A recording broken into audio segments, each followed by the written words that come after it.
It's day 3 of our coverage here in beautiful Noosa at the Mining and Exploration Conference. And with me on the sidelines now is David Prentice. He's the Managing Director for Brookside, which has oil and gas assets in the United States, something close to home for me. David, welcome to the show. Thanks for having me. So your company, listed on the ASX, BRK, is a bit of a different story than the other companies here, right? Tell us a little bit about it.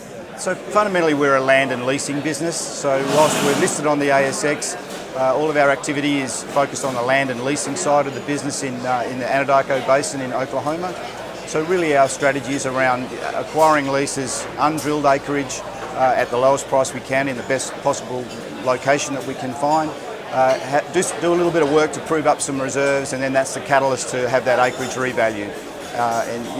Recently did a small sale of some acreage which kind of proved up that business model, and we achieved like a 10 times increase. Yeah, I was reading that, 10 times, incredible. So obviously been very lucrative for you.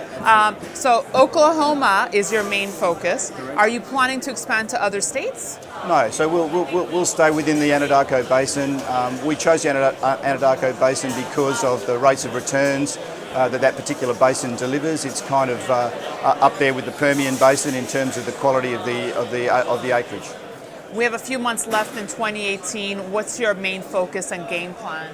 So really now having completed that strategic sale and proving that the business model is working, we're really now in a sort of a scaling up phase, so taking what we've learned out of our initial leasing phase and then applying that to a much larger acreage position. So we're actively leasing in the Anadarko Basin now, and we're hoping to grow that position from sort of 2,000 acres that we currently have up to about 10,000 acres by first quarter of next year. No, it's really interesting, and I want to talk to you a little bit about the whole oil space now, because the U.S. is set to overtake Saudi Arabia as the world's largest oil producer. What do you believe that's due to? So fundamentally it's a story about technology and technological improvements in drilling and completion techniques. The US is sort of uniquely placed because you've got the combination of the geology, the basins obviously that hosting all the hydrocarbons. You've got a long history of innovation in the oil and gas business, and really in the last 10 years that's really transformed oil production in these unconventional basins.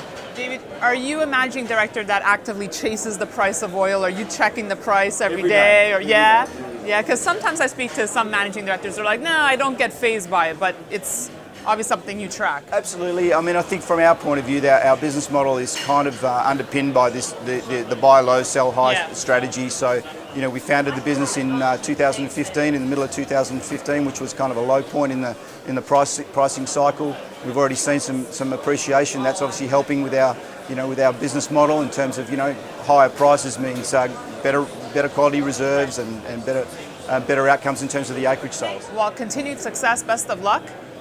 Thank you so much for joining us. Thanks for having me. All right. And thank you for watching. We'll have much more for you on Kitco.com.